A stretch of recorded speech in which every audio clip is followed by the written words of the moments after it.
Good afternoon, guys. Jason Uke from Minden Hills Homestead. Today I wanted to do a review on a brand new spanking saw.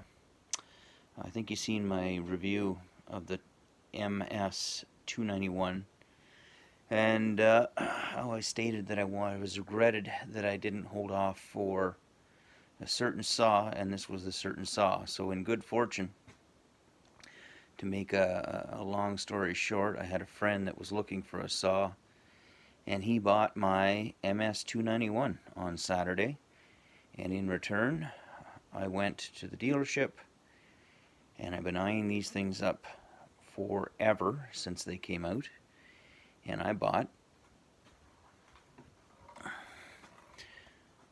brand new professional 261 CM. So this one has the M-tronic carburetor. It's got so many features to it. It is in the professional forestry line class of saws. I went with an 18-inch bar.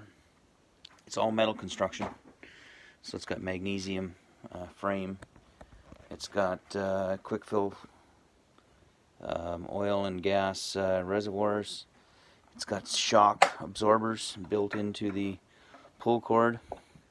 You can see it, so you don't pull the cords. It's got a compression release for starting. It's got steel releases, quarter turn releases. Inside inside is what makes all the difference in the world, though. So something to think about when you're buying a saw. And when you go with a good saw or a higher end saw, CCs don't really matter. Just for instance, my 291 I think was a 56 cc saw. This is a 52 cc saw, and it literally will eat the 291 all day long. It produces 3 kilowatts. It produces way more horsepower than the 391, or sorry, the 291. Apologize. It's not a 391. It was a 291 that I sold. And this is 2 pounds lighter. So I'm not going to start it. I'm not going to use it. You guys see this all the time. I'm just going to tell you what I really like about it. So this is a magnesium housing and guard. When you remove these nuts, they stay on. So you can't lose them in the bush. It's got a plate behind here, a steel plate for wear. This is actually the brand new one. It's got the black carbon plate, just basically so sawdust doesn't get down in there. And it's got the new fancy, I don't know what they call it, but it's supposed to be a little bit more lightweight. It's got the 3-position starting position, cold start down on triangle. When it's warm, you push the trigger and just start it. And then of course that's kill. These carburetors are incredible. M-tronic carburetor.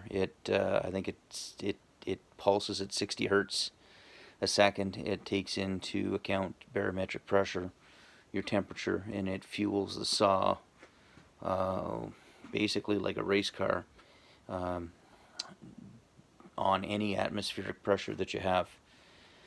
So I'm really quite happy with it. I've had the chance today to knock down a couple of spruce trees and limb them, buck them up, get ready to burn some brush. So I used it. I ran 3 tanks through it, and man,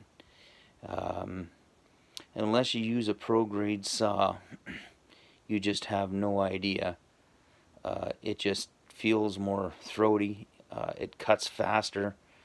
I can't say how much better they are. You just have to really try it yourself, or take my word for it.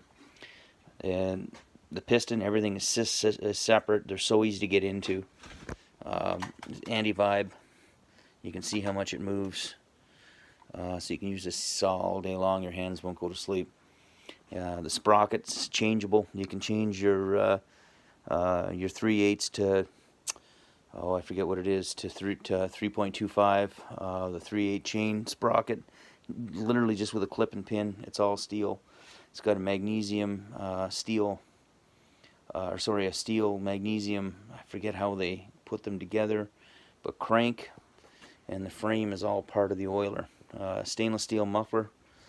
This thing's under warranty for a couple of years, but a lot of guys will take these things off and port them. There is no need for this saw to do that.